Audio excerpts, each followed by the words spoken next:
बाबा साहेब अम्बेडकर की मृत्यु कब और कैसे हुई थी उसके बारे में मैं थोड़ा बहुत जो मुझे जानकारी है आप लोगों को बताने का प्रयास करती हूँ। अगर उसमें कोई मुझसे त्रुटि होती है तो आप लोग मुझे माफ़ कीजिएगा। भारत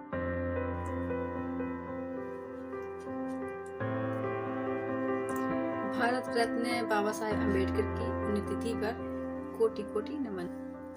डॉक्टर अम्बेडकर जी न्यायविधि, समाज सुधारक और राजनीतिक थे। एक प्रख्यात न्यायविद, अस्पृश्यता और जाति प्रतिबंध जैसी सामाजिक बुराइयों को मिटाने के उनके प्रयास उल्लेखनीय है। अपने जीवन में उन्होंने दलितों और अन्य सामाजिक रूप से पिछड़े वर्गों के अधिकारों के लिए लड़ाई लड़ी। अम्बेडकर जी का जन्म 14 अप्रैल 1891 को, मृत्यु 6 दिसंबर 1956। पत्नी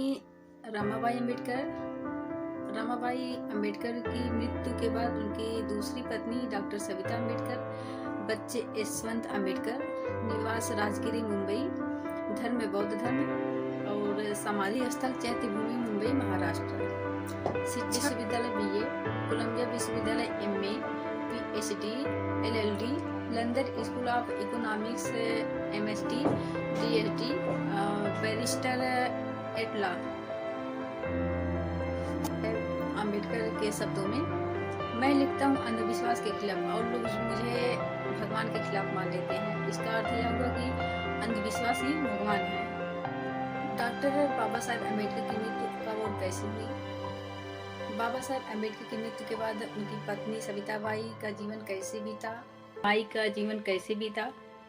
अपनी किताब द बुद्धा एंड हिज धम्मा में बाबा साहेब ने एक महिला की तारीफ की और लिखा है कि मेरी उम्र के करीब 10 साल बढ़ा दिया। क्या आप जानते हैं, इन्हीं महिला पर आगे चलकर अम्बेडकरवादियों ने आरोप लगाया कि उनका निधन नहीं बल्कि एक सोची। इसके लिए जिम्मेदार महिला जो बनाया गया, जो आरोपी बनाई गई, वो कोई और नहीं बल्कि उनकी पत्नी डॉक्टर भीमराव की दूसरी पत्नी सविता थी। दोनों की शादी से अम्बेडकर के परिवार वाले और उनके प्रशंसक काफी नाराज थे। ऐसे में सवाल उठता है कि आखिर डॉक्टर अम्बेडकर की मृत्यु के बाद उनका जीवन कैसा बीता? डॉक्टर सविता पर जब अम्बेडकरवादियों ने आरोप लगाया तो इसकी जांच तो केंद्र सरकार ने कराई, जिसके बाद इन्हें क्लीन चिट तो मिल गई। उसके बाद कांग्रेस सरकार ने कई बार ऑफर दिया, राज्यसभा की सदस्यता का ऑफर दिया, लेकिन इन्होंने मना कर दिया। डॉक्टर सविता भीमराव अम्बेडकर महाराष्ट्र के कुलीन ब्राह्मण परिवार में पैदा हुई और पेशे से वे एक डॉक्टर थी। डॉक्टर अम्बेडकर ने इनसे जब शादी की तो अम्बेडकरवादियों को समझने में बहुत सारी दिक्कतें हुई। जिन स्वर्ण जातियों के अगेंस्ट बाबा साहेब संघर्ष कर रहे हैं, उसी वर्ग की एक महिला से शादी क्यों की? निधन वाले दिन की बात है जब 6 दिसंबर 1956 को डॉक्टर भीमराव अम्बेडकर जी मृत पाए गए और बेड पर लेटे हुए पाए गए। सुबह की बात है। उस दिन डॉक्टर सविताबाई और चिल्ला कर रो रही थी। अम्बेडकरवादियों का मानना यह था कि यह निधन नहीं बल्कि एक सोची समझी साजिश है। आरोप के तौर पर यह निशाना किसी और पर नहीं बल्कि सविता माई पर ही लगाया गया। शादी के बाद सविता माई बाबा साहेब के साथ ही थी, आंदोलन में उनका साथ भी दी थी। आंदोलन में उनके जितने भी आंदोलन हुए थे उसके साथ साथ कदम से कदम मिलाकर जोरों से साथ दिया करती थी। डॉक्टर सविता साथ ही साथ सोशल वर्कर और डॉक्टर भी थी। उन्होंने बाबा साहेब के साथ अपना बौद्ध धर्म अपना लिया था। बाबा जी के अनुयायी और बौद्धिस्ट उनको माई या फिर मेम साहब का बुलाया करते थे। वैसे डॉक्टर साहब ने कई किताबें लिखी हैं, लेकिन द बुद्धा एंड हिज धम्मा किताब की भूमिका में सविता माई के बारे में क्या कुछ लिखा है, उस किताब को पढ़ना चाहिए, गौर करना चाहिए। उनके द्वारा बताया गया कि उनके ही वजह से उनकी ज़िंदगी के 8 से 10 साल और बढ़ गए। मुंबई में मराठी ब्राह्मण फैमिली में 27 जनवरी 1909 को सविता पैदा हुई थी। तब महिलाओं का पढ़ना बहुत ही बड़ी बात होती थी। उस पर से उनका पढ़ना और डॉक्टरी की पढ़ाई करना कोई आम बात नहीं थी। मुंबई के ग्रांट मेडिकल कॉलेज से उन्होंने एमबीबीएस किया। महाराष्ट्र के रत्नागिरी एक गांव से उनकी जो फैमिली थी आती थी। सविता माई की 8 भाई बहनों में से 3 इंटरकास्ट वर्ग से शादी। सविता माई ने डॉक्टर अंबेडकर सहवासस शीर्षक के साथ साथ एक आत्मकथा लिखी, जिसमें वो कहती हैं कि हम भाई बहनों के अंतरजातीय विवाह करने पर हमारे परिवार ने कोई विरोध नहीं किया। इसका कारण था कि पूरा परिवार शिक्षित और प्रगतिशील था। मुंबई में अपने परिचित डॉक्टर एस.एन. राव के घर पर सविता की पहली मुलाकात हुई थी डॉक्टर अंबेडकर के साथ। वह पहली मुलाकात के बाद कई मुलाकातें हुई। यह मुलाकातें निकटता में बढ़ती गई। डॉक्टर अंबेडकर की तबीयत जो है 1947 से आते आते खराब होने लगी। 1947 आते आते डॉक्टर अंबेडकर जी की तबीयत खराब होने लगी थी। तबीयत ठीक नहीं रहती थी। सविता उनकी इलाज करती थी, जिससे अंबेडकर के सेहत में बहुत बदलाव आया। सविता ने अंबेडकर की सेहत पर बहुत काम किया। किताब डॉक्टर बाबा साहेब में ये कहा गया है कि दादा साहब गायकवाड़ को 16 मार्च 1948 को लिखित पत्र में अंबेडकर ने कहा कि सेवा टहल के किसी कार्य, नर्स या घर संभालने के लिए किसी महिला को रखने पर लोगों के मन में शंकाएं पैदा होंगी।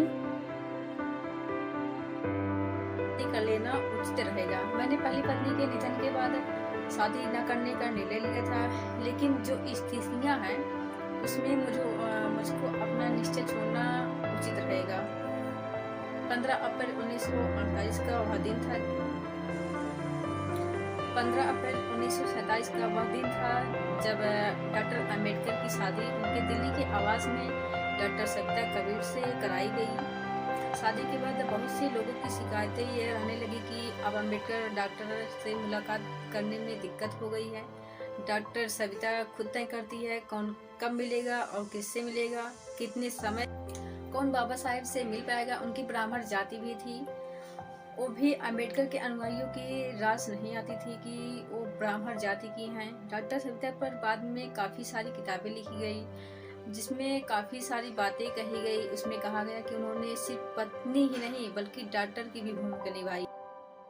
डॉक्टर अंबेडकर जी जब नहीं रहे, उसके बाद दिल्ली में ही एक फार्म हाउस में सविता रहने लगी।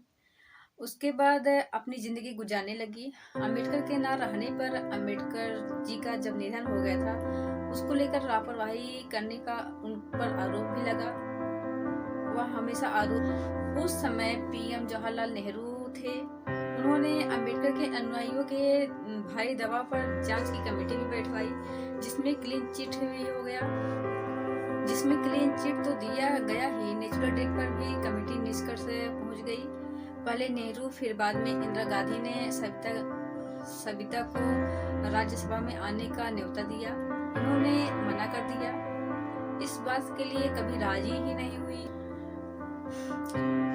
वैसे जब डॉक्टर अंबेडकर जी को भारत के सर्वोच्च नागरिक सम्मान भारत रत्न भारत सरकार ने देने का निर्णय लिया, तो ये सम्मान डॉक्टर अंबेडकर जी की पत्नी के होने के नाते 14 अप्रैल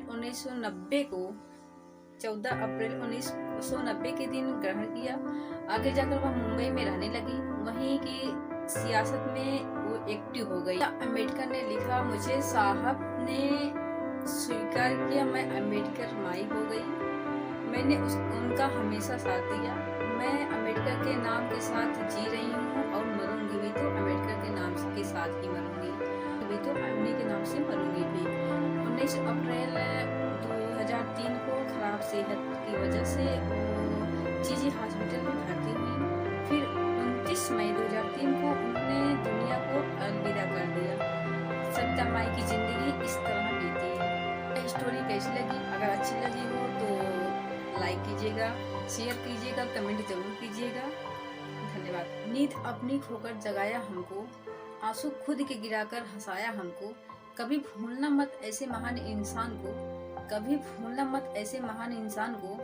जमाना कहता है बाबा साहब